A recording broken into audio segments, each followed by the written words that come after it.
happiness, temptation, and desire.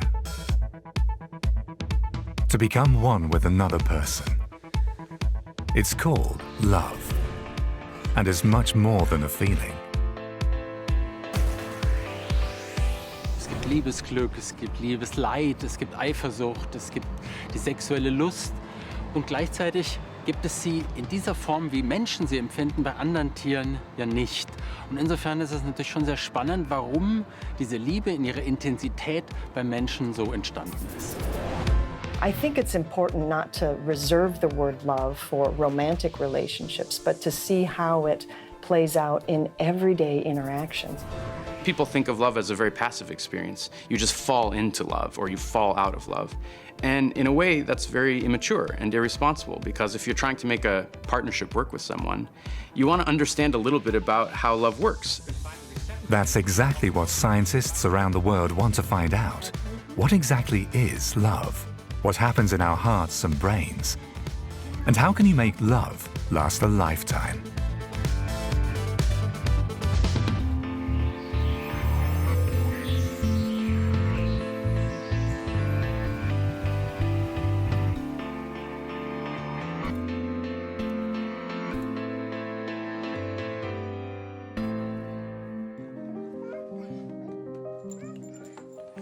Love is a basic need.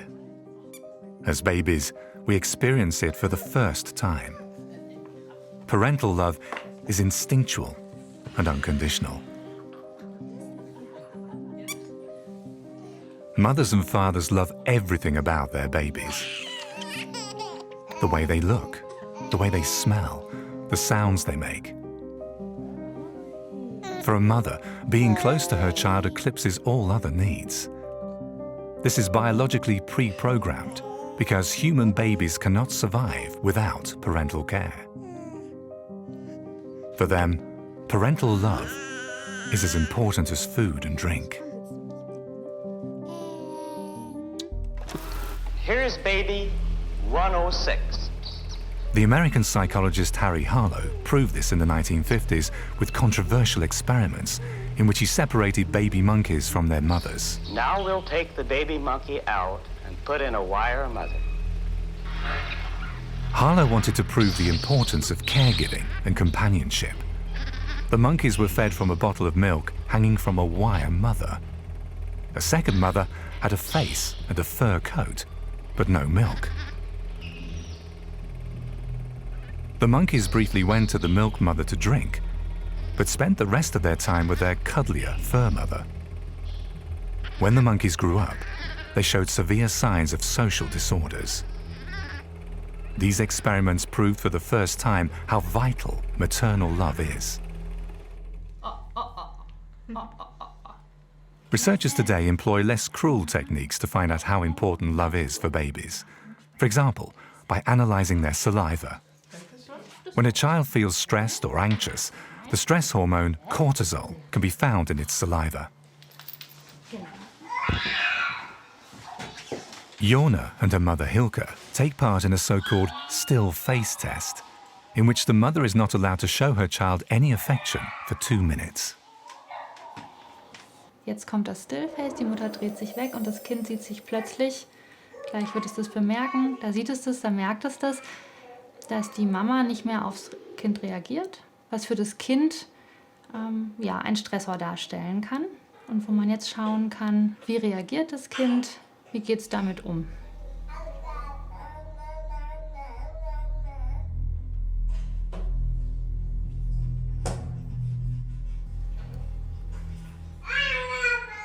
Und da merkt man jetzt, das findet es schon ziemlich lang, dass die Mama nicht aufs reagiert und äußert auch so ein bisschen Unmut darüber.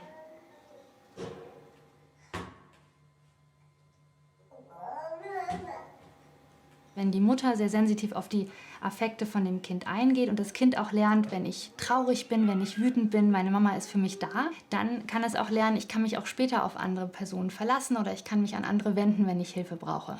Und es gibt Studien, die zeigen, dass es Zusammenhänge gibt zwischen dieser frühen Mutter-Kind-Interaktion und der Bindungssicherheit im weiteren Leben.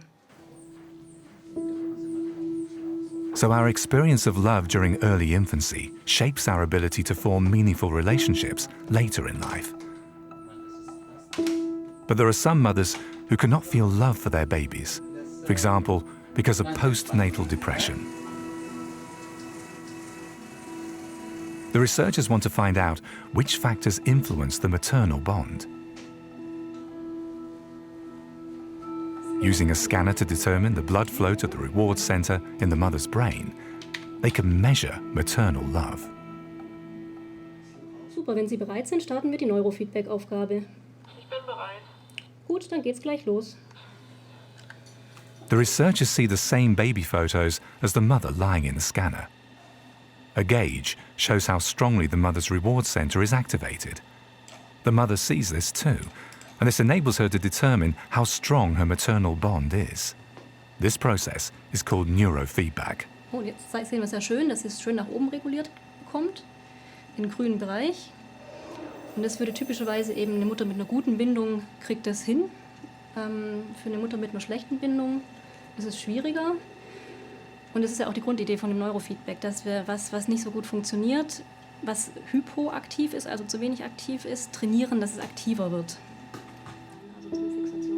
Using the power of her brain, the mother can let her feelings grow.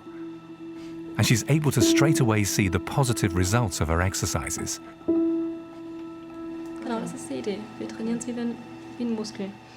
Und über die Zeit wird das automatisiert. Also vielleicht muss sie dann nächstes Mal, wenn sie ein Bild von der Jonna sieht, gar nicht mehr aktiv eine Strategie benutzen, sondern es springt von allein schon stärker an. We can practice love thanks to the particular way in which our brain functions. Our feelings are regulated by hormones and neurotransmitters, and we can consciously control their release. Diese Idee, dass man so ein sehr komplexes Gefüge wie Bindungsgefühle, Bindungsbeziehungen auch von der psychobiologischen Seite untersuchen kann. Das hat mich sehr begeistert und das finde ich auch nach wie vor sehr faszinierend. The substance that excites scientists like Beate Ditzen is called oxytocin, the so-called hug hormone. It can be administered as a nasal spray, but it's mainly produced by the body itself. Oxytocin is a chemical substance produced in the brain. This neurohormone creates the feeling of love. That's why oxytocin is also called the cuddle chemical. Via the bloodstream, it carries its biochemical message throughout the body, priming it for affection, tenderness, and trust. Oxytocin was discovered in 1906 as the hormone that triggers labor. Then scientists realized that it was also responsible for the production of breast milk. Today we know that oxytocin regulates the maternal bond and triggers parental care. Scientists say that oxytocin regulates our social interactions and thus ensures the survival of our species. It controls relationships not only in humans, but also in other social animals, including worms, ants, and rats. Human studying oxytocin in human is like studying of Pandora box. We don't know what is going in the brain of humans. And to understand physiological role of oxytocin, of course, you need the models. And the best model would be social animals. In these rats, the researchers can control the release of oxytocin, with considerable effects on the social behavior of the animals. If you stimulate oxytocin, they became more social. They interact basically all the time, then the cells, oxytocin cells, release oxytocin. Sniffing, stroking, cuddling. Researchers still know little about what triggers the release of oxytocin. But one thing they do know is that without this hormone, rats would be less social.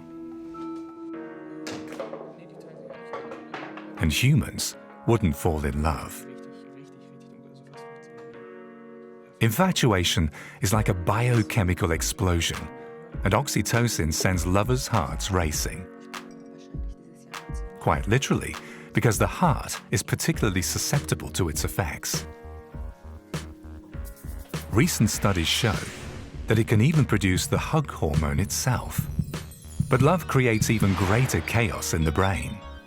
Here it flicks so many biochemical switches that acute infatuation actually resembles a psychotic disorder.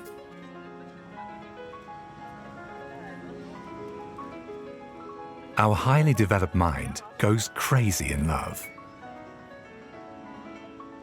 The neurobiologist Lucy Brown says that love is more than a feeling.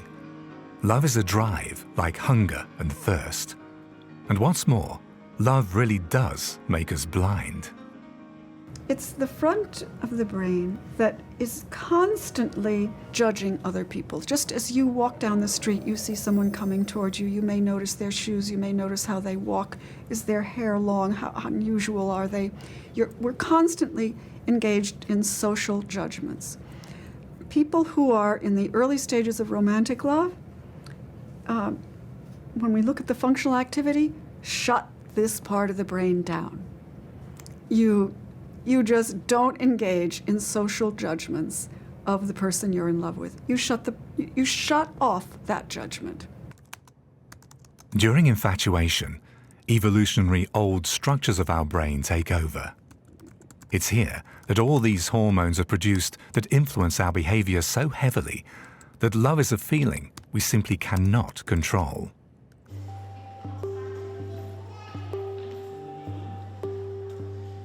It may seem mad to switch off common sense.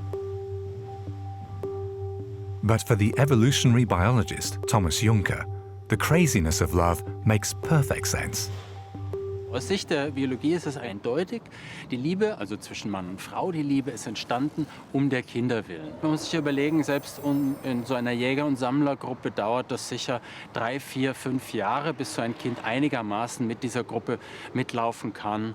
Und in dieser Zeit sollten die Männer dann auch Schutz und Nahrung und so weiter zur Verfügung stellen. Und das werden sie ja nur tun, wenn sie auch eine emotionale Bindung haben, sowohl zu dem Kind als auch zu der Frau.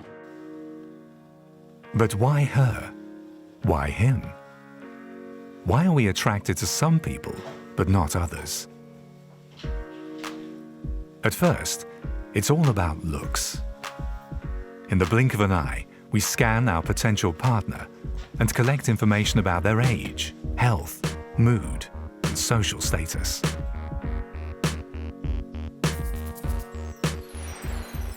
Men have an eye for women with symmetrical faces. Large eyes, full lips, high foreheads, and of course female proportions. Men usually find young, healthy women attractive. In men, women look for a strong chin, broad shoulders, narrow hips, and quite often a certain social status.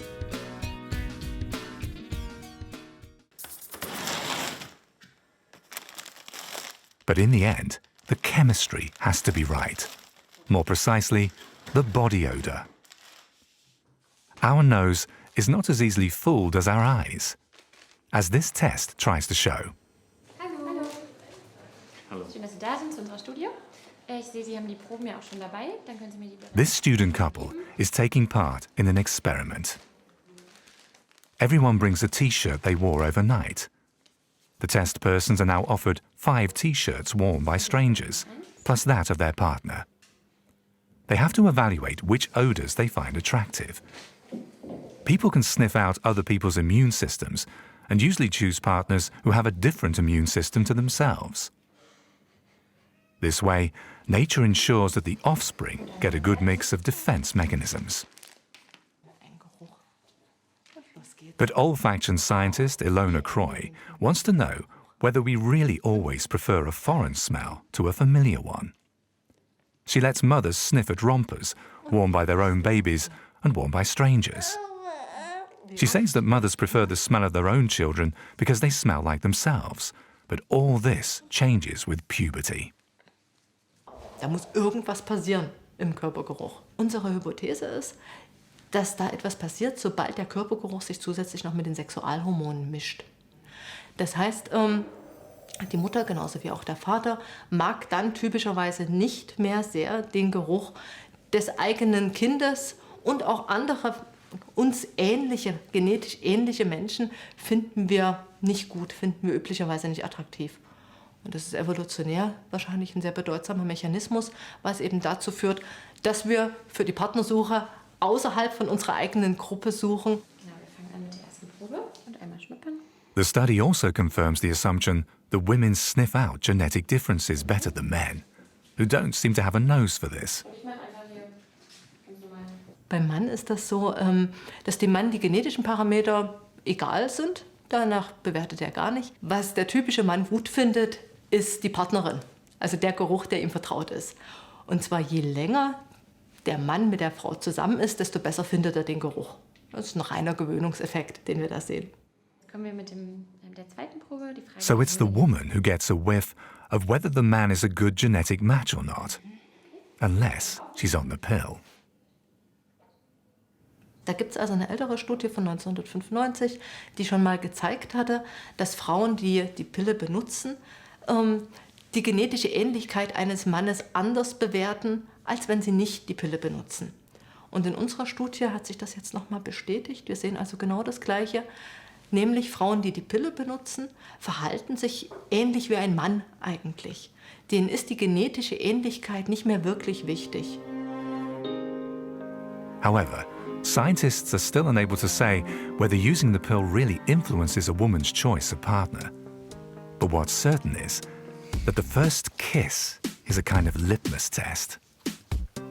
In studies, women stated that they could tell by a kiss whether their partner was suitable for a long-term relationship or not. During kissing, the partners instinctively exchange biological messages. In a flash, our brain has to evaluate vast amounts of information. How does the other person smell and taste? Are their lips soft or rough? The kiss hard or tender? Happiness hormones flood the body, and through his saliva, the man infuses the woman with testosterone. This makes her want more. Sex is a love booster. Sex hormones reduce anxiety and stress. Blood pressure and heart rate go up, just like during exercise. That's why sex is good for the cardiovascular system. It also strengthens the immune system by exposing it to foreign body fluids. In short, sex is much more than just reproduction. Es ist wirklich auffällig, dass Menschen viel, viel häufiger Sex haben, als sie Kinder bekommen. Das ist ein Faktor von 1000 vielleicht sogar. Und das verweist natürlich darauf, dass die Sexualität noch einen anderen Zweck hat. Das heißt, man lernt sich viel, viel intensiver kennen als auf anderem Wege. Und dann später in der Beziehung, wenn es dann zu einer Beziehung kam, wird durch die gemeinsame Lust, das gemeinsame Vergnügen, das man hat, wird diese Verbindung natürlich noch stabilisiert. Finding the right partner has been a bit of a hit-and-miss affair for millions of years. But that's about to change.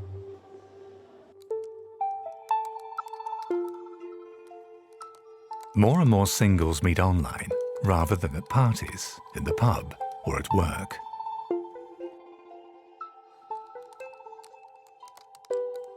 In the 21st century, dating has gone digital.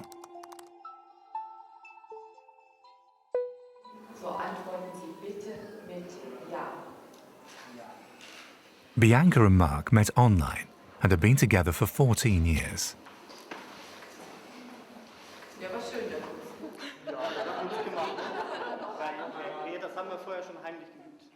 At that time, Bianca worked a lot and didn't go out much. Mark was working abroad, but wanted to return to Germany. Ich war in Hongkong und ich habe mir einfach gedacht, so, ja, in Asien jemanden kennenzulernen, ist nicht ganz so einfach. Und da habe ich mich einfach mit der Hamburger Postleitzahl mal bei Parship angemeldet. Ich kam aus einer längeren Beziehung, knappe 10 Jahre. Marc hatte auch schon längere Beziehungen hinter sich. Und am Ende wusste man ja, woran das gescheitert ist und wollte das eigentlich dann ausmerzen. Also bei mir ist es einfach daran gescheitert, dass die Ziele, die man für die Zukunft hatte, Familie, Kinder, Haus bauen, im Job was erreichen und so, dass das nicht übereinstimmte. Mark and Bianca met each other because of this man, Hugo Schmaler. As a psychologist, he believes that two things in life should be carefully planned: finding the right job and finding the right partner. So he developed a job test and a personality test for a dating site. Die erste Idee war, nicht die ideale Frau zu finden, sondern die größten Fehler zu vermeiden. Nicht? So wie das ja häufig im Leben viel besser ist, zu sehen, dass man die Fehler vermeidet und nicht sofort den Himmel runterholt. Based on this principle, Hugo Schmaler developed a partnership test. A computer records the character traits that are important for a good and lasting relationship. Ich muss ja wissen, wer ich bin, um zu wissen, was meine Wünsche sind. Nicht? Und das nennen wir dann das Partnerprofil eines Menschen. More than 100 questions about character traits and personal preferences, but also questions and images that seem odd at first. For example, the question of whether a broken heart affects your appetite. Essen ist Leidenschaft. Zunehmen und abnehmen sind beide leidenschaftlich. Derjenige, der bei Kummer nicht abnimmt oder zunimmt, der ist einfach zu wenig leidenschaftlich. According to Hugo Schmaler, both partners must be equally passionate, otherwise they don't match. But can something as complex as love simply be calculated? Ob dann wirklich der Funken überspringt, das liegt im Einzelnen. Wir erhöhen die Wahrscheinlichkeit, dass das gelingt, das würde ich sagen.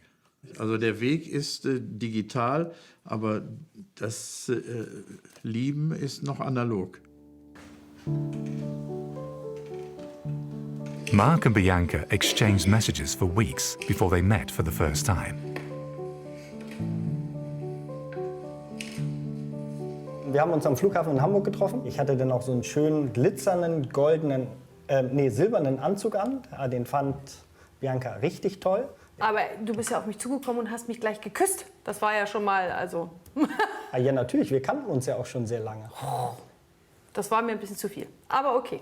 Weil wir uns schon sehr gut kannten, also wir meinten uns sehr gut zu kennen. Charakterlich wenigstens, genau. Ne? War das für mich halt nur noch so ein Thema, so wenn das Persönliche, also das Schmecken, das Riechen und so weiter jetzt noch passt, dann war das für mich schon relativ früh, deutlich früher wie bei Bianca klar, dass wir jetzt heiraten könnten und auch Kinder haben könnten. Aber das... genau, so weit war ich noch nicht. Das war deutlich zu schnell für Bianca. Ja, diese ersten Momente, wo man denkt, das war jetzt eigentlich nicht so wie das, was ich mir so vorstelle, ist man aber trotzdem mitgegangen, weil man eigentlich wusste, dass es charakterlich so gut passt. Ja. Genau. Today, Mark and Bianca have 3 children and enjoy their family life. All thanks to the algorithm which matched them up.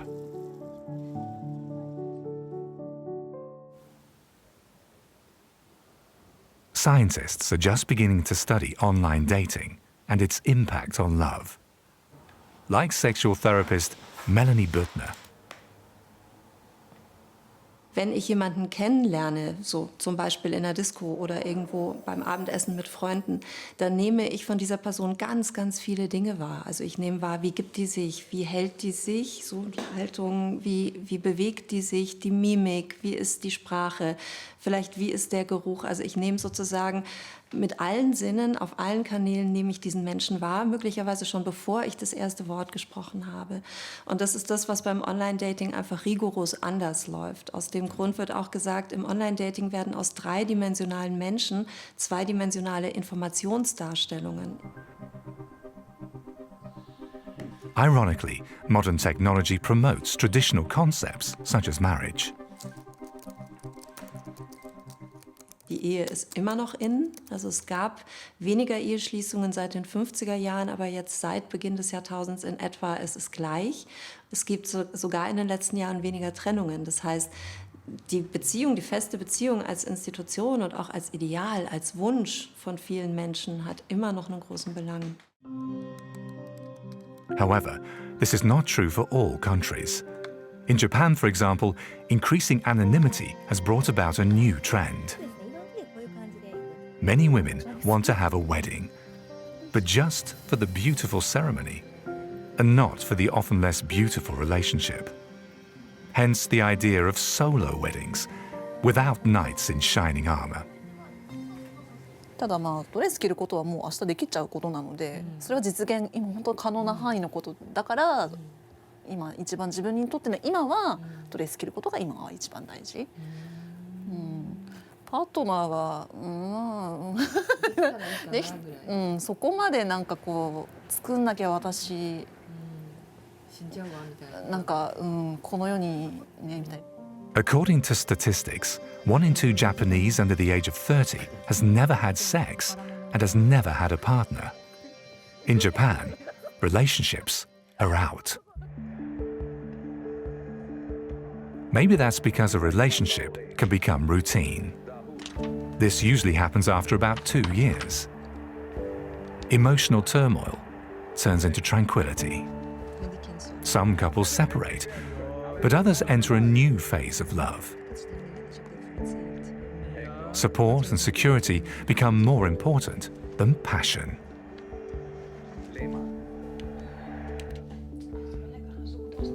Love may not be so exciting anymore, but it is healthier. People in functioning relationships are less sick and eat a more balanced diet, although they don't necessarily eat less. Still, studies show that a healthy relationship protects against cardiovascular disease. Caressing reduces stress and lowers heart rate and blood pressure. And kissing even helps against hay fever. Responsible for many of these positive health effects is again oxytocin. If you give it to couples as a nasal spray, they even argue less. Wenn wir Paare gebeten haben, sich im Labor zu streiten, da hat tatsächlich Oxytocin auch das Paarverhalten beeinflusst, zum Positiven hin. Die haben sich positiver verhalten in diesem Paarkonflikt. Unsere neuere Forschung fokussiert sehr viel stärker auf eben dieses positive Paarverhalten. Auf der einen Seite auch, weil wir denken, dass Paarkonflikt nicht das Einzige ist, was eine Partnerschaft charakterisiert. Aber auch, weil wir eben versuchen möchten, wie kann man das als Intervention nutzen? Wie können wir unsere Oxytocin-Level durch Verhalten beeinflussen und dann wiederum einen Einfluss zum Beispiel auf die Wundheilung oder auf unsere Stresslevel dadurch nehmen. In a recent study, the scientists wanted to know whether oxytocin makes wounds heal faster. For this, they inflicted small burns on the forearms of both partners, which usually take a week to heal. But do they heal faster when a loving partner is at your side? And can oxytocin spray speed things up? One person gets oxytocin, the other a placebo.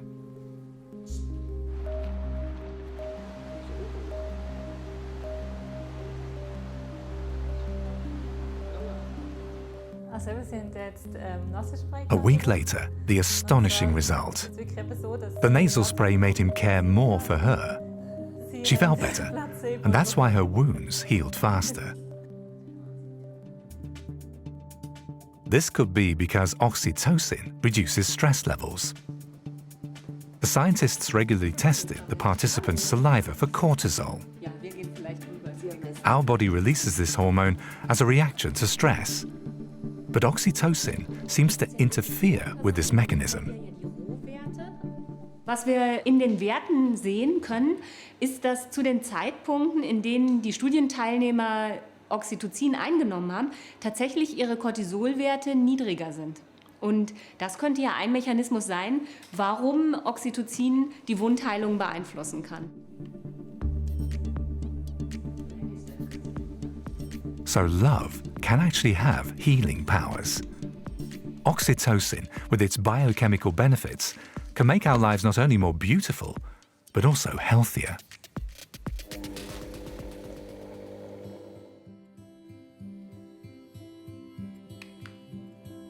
Cuddling is like medicine. It stimulates the immune system and boosts our body's defenses.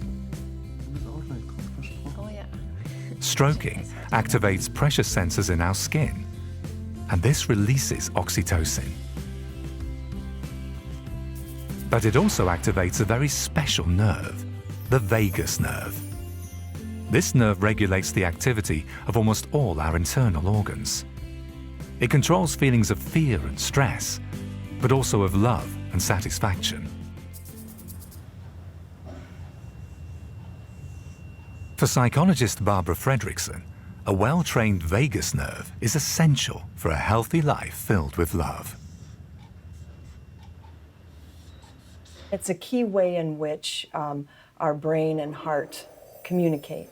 Now, physicians have been interested in it because the strength of the vagus nerve is an index of how the body regulates not only the cardiovascular system, but also inflammation and glucose. Psychologists have been interested in the functioning of the vagus nerve because it predicts people's ability to regulate their attention and regulate their emotions. And people with higher functioning vagus nerves also have better social skill. Thanks for coming in today. In her lab, she investigates how positive emotions affect the nerve. Hello. Hi. Thanks for being in our study. David here will be taking the final measurements. Okay. So we're going to start with this one on the right side. The scientists think that the vagus nerve can be exercised. They can prove how well this works by measuring two values: the heart rate and the respiratory frequency. So this is what our data looks like. We can zoom in, and here you can see really nice respirations. Versus expiration. The key factor is the time between two heartbeats and two breaths. It's most efficient for your heart to beat a little faster while you're breathing in, because that's when you have freshly oxygenated blood. But, and it makes sense for your heart to take a bit of a breather, to slow down a bit while you're exhaling, because there's not that freshly oxygenated blood. You know, researchers used to think of this heart rate variability as fairly stable, kind of like your height once you're an adult. But now we know that there are different activities that can improve the functioning of the vagus nerve. Positive thinking can exercise the vagus nerve. Thinking of your friends, your beloved pet, or your beautiful garden makes the nerve work better. Every contact with another living being is love for a tiny moment. The best example of a micro moment of love is smiling at a baby. You know, it doesn't even have to be your baby. It can be the baby on the plane or the baby in the restaurant. And that those moments are like a positive health behavior, as important as eating our fruits and vegetables or staying physically active. And they're forever renewable, and the opportunities for them abound. So love isn't limited to great romance. It's also the many small positive moments that make our lives worth living.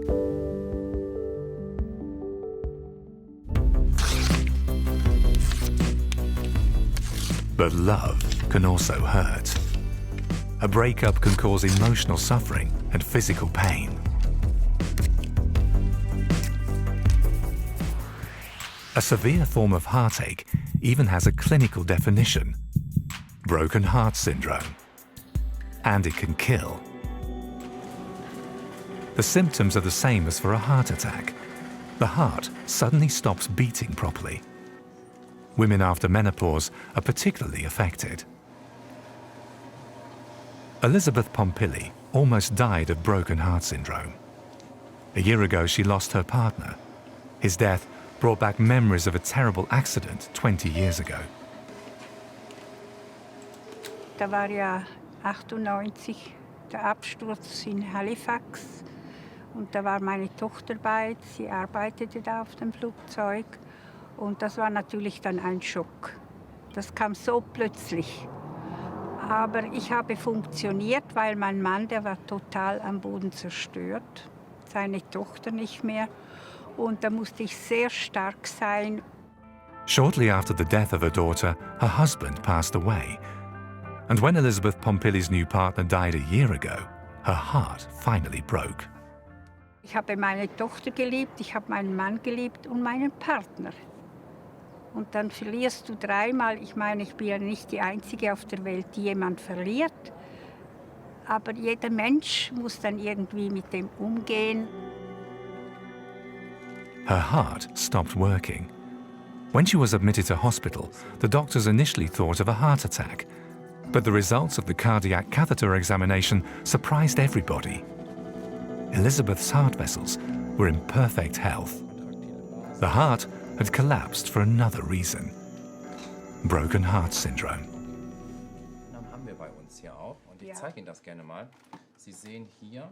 The disease affects the blood supply to the heart muscle, and as a result, the heart no longer pumps enough blood into the body.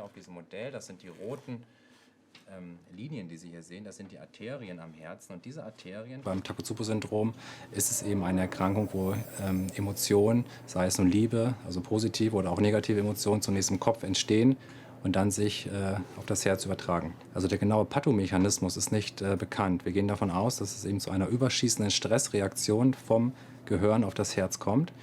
Und dann wird wahrscheinlich eine Art Mikrozirkulationsstörung am Herzen ausgelöst, die dann diese charakteristische, wir sagen zu Wandbewegungsstörung am Herzen erscheinen lässt. The checkup shows that Elizabeth Pompili's heart is fully functional again, and she's even found a new love. Jetzt bin ich in einem Alter und mein Partner auch, der ist 2 Jahre älter wie ich. Und da weiß man, dass jeden Tag etwas passieren kann. Aber wir sagen uns, wir leben jetzt und heute. Ich frage mich nicht, was ist morgen oder übermorgen. Das nützt nichts. Sie müssen leben, wenn es ihnen gut geht und genießen. Hallo. The daily grind often puts love to the test. Ja, ist sauber. Arguments and complaints replace desire and tenderness. Himmel, Arsch und Zwirn. Wie lange muss ich diesen Blödsinn hier... Quatsch nicht. Always the same old fights over the same old things. Da, wo siehst du denn da noch Flecken? Hier. Ja, dann mach das weg da und dann tu rein da in In Seattle, scientists analyze such arguments. At the Gottman Institute's Love Lab, Carrie Cole helps couples to better manage their conflicts. The psychologist firmly believes in lifelong love.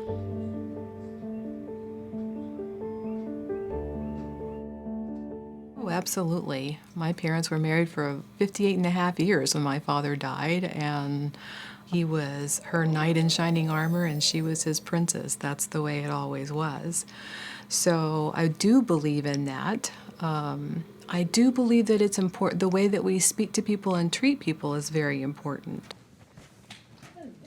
Laurie and Jeff have been together for over 20 years. Hi, Carrie. Jeff Hi, Patrick. Jeff. Nice to meet you, Jeff. But they feel that they've lost the great love they once shared. I'm realizing that our love has I don't know if I want to go to say as far as atrophied, but it has really begun to take a far back seat. It's hard to find. Sometimes I think about it. Am I in love with Jeff? I don't know. I love Jeff. Just life can be very busy when you have stressful jobs and you have kids in the house that you have to think about constantly. There sometimes isn't enough time to stop and listen and pay attention to your relationship with your spouse. So I'd like to tell you a little bit about what we're going to do today. We will start... For the next 8 hours, Carrie Cole will observe Laurie's and Jeff's interactions. Their first task, explain why they fell in love with each other in the first place. Not, just different than sometimes the college guys. Mm-hmm. Not a surface person. I think Laurie, was just, she always had that smile, as you can see, and she was somebody that I've thought was extremely attractive from day one. And so. But these days, Laurie complains that Jeff pulls back. A lot of should, and anxiety that things aren't in your mind the way that they should be. Mm-hmm. And whereas my psychological makeup, sometimes that makes me want to retreat. That was that much different. Well, I think, you know, it's important to embrace being uncomfortable, to get into a zone where, you know, it's only helpful if both people say what's on their minds and in their hearts. I'm kind of numb. And that's not a place I want to be. I don't want to model that for my daughters. I want my daughters to see a real relationship, you know, love, conflict, togetherness. Pre-fight preparations. Before Laurie and Jeff go into a crisis talk at the Love Lab, they are wired up. Electrodes will record how strongly they react to each other, how angry they become, how stressed they are. Carrie listens and watches. But anyway, that's my topic. She will later use the data to analyze the dispute and compare it to what she could read in the couple's facial expressions. She's looking for signs of annoyance or contempt. And I know I also get important or something really benign. Handling disputes well is a challenge for all couples. I don't know why I'm digging my heels in here, but I'm digging my heels in. And Jeff, you said, I can't remember what we were fighting about. It was probably nothing. And you're absolutely right, because couples fight about nothing. But underneath that nothing was a real important something for each one of us. And that's what we need to get to. Carrie may have been able to detect some basic errors in how this couple is handling disagreement. She calls the errors the 4 horsemen of the apocalypse. Criticism, defensiveness, stonewalling, and contempt. When I see any of the 4 horsemen, those are the 4 killers of a relationship. If there's no intervention in those situations, those couples likely won't make it. So contempt is the sulfuric acid for a relationship. So that's the deadliest of them all. And when I see that, it's a really bad sign. You know, and somebody's talking and someone's contemptuous of them, they might school themselves from rolling their eyes, but they'll still go. And then there are some people who are just highly contemptuous and their faces are kind of set that way.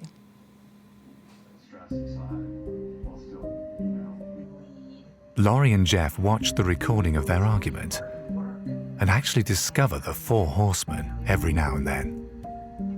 I have done that. There are some bins upstairs. But they shouldn't be upstairs. I'd like to get that. 75% of the time or more, that we are going to be missing each other, we're going to be grumpy, we're going to be tired, and we're not the master of our emotions in those particular moments in time. That just means we need to repair. We need to be saying, I'm sorry, that came out wrong, or I need a break, or I'm feeling grumpy right now. For Laurie and Jeff, this is just the start of their therapy, but the first day has given them hope that not all love is lost. It helps me feel more, in some ways, that flicker of a connection comes back when we talk about it. It does peel away some of the layers that have built up over it of just feeling bogged down and weary. And sometimes it's good to have a little help thinking through how you can stay close and be a team and not grow apart. However, many relationships simply suffer from not enough sex. The erotic attraction decreases during the first 5 years. This is completely normal. But if the sexual desire for a partner disappears completely, then often love disappears too. Ich sehe regelmäßig Menschen, die sagen, mir ist es zu wenig, mir ist es vielleicht sogar zu viel, ich denke den ganzen Tag nur an Sex oder bei mir funktioniert es nicht. Also da gibt es alles und jeder sollte das für sich selbst definieren und auch das Paar für sich. Einmal im Monat kann jemandem völlig ausreichen, bei dem nächsten ist es einmal in der Woche oder 3-mal in der Woche. There is love without lust, but most couples would like to keep the passion of the early days alive. For sexual therapists, there is a simple reason to keep the fire burning. Nothing releases as much oxytocin as sex with your partner. Sexualität hat natürlich das Potenzial, unglaublich intensive Emotionen und Empfinden hervorzurufen bei Männern und Frauen. Das ist natürlich von Person zu Person ganz unterschiedlich, aber wenn Sexualität gemeinsam funktioniert, wissen wir, dass dadurch nicht nur die Bindung ganz stark gefestigt werden kann, sondern dass wir dadurch natürlich auch ein starkes Belohnungserleben haben, angenehmes Empfinden, ein Gefühl von Nähe, zum Beispiel Vertrautheit, Rückhalt auch. Es geht ja um Oxytocin. Oxytocin not only makes couples behave more lovingly towards each other, it can also improve their sex life. Tilman Krüger conducted a study in which he gave couples oxytocin.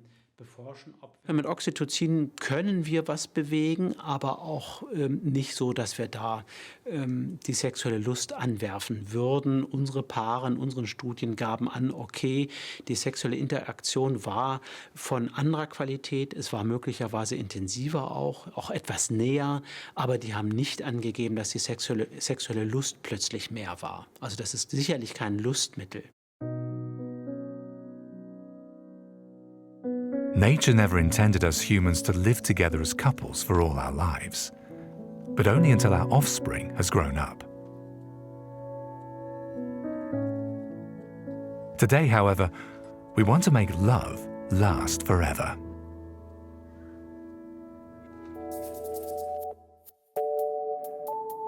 Maybe one day this will become easier,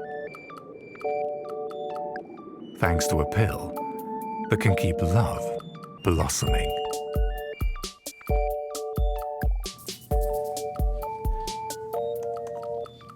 Brian Erb is a bioethicist and asks whether it's okay to give a pill to couples who want to reawaken their love.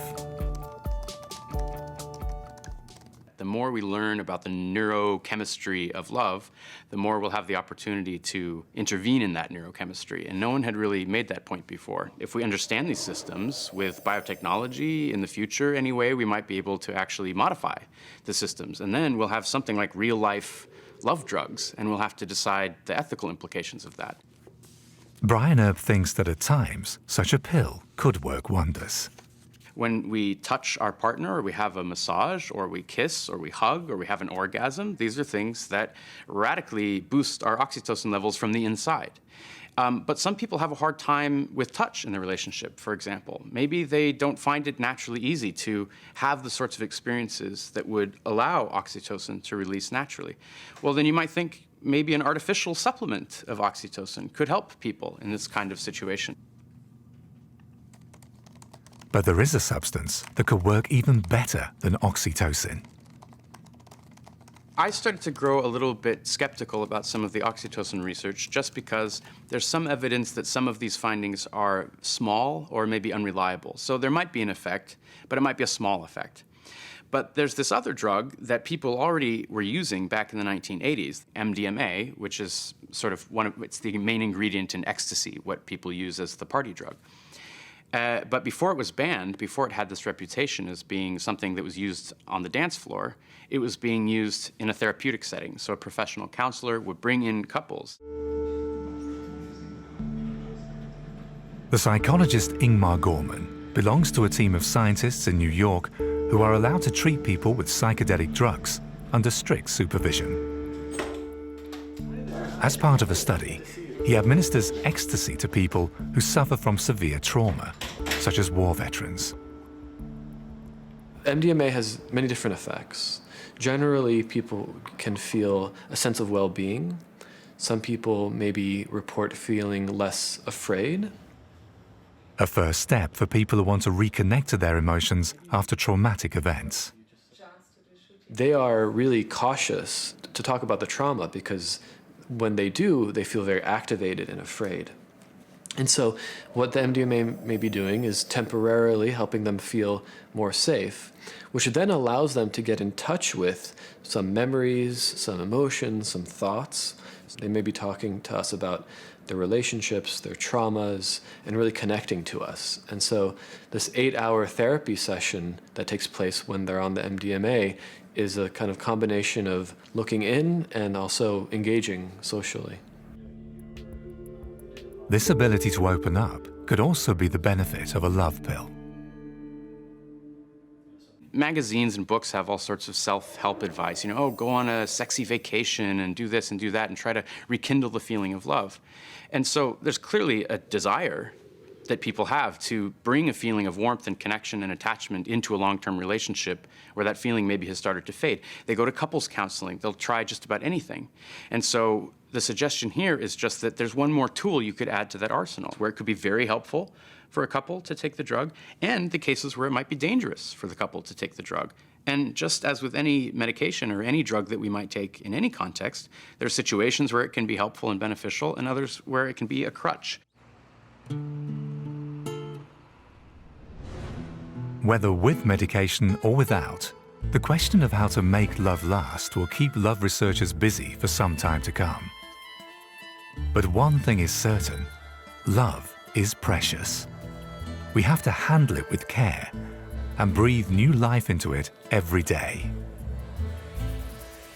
Zu lieben ist lebensnotwendig und was Wunderschönes und ganz individuell.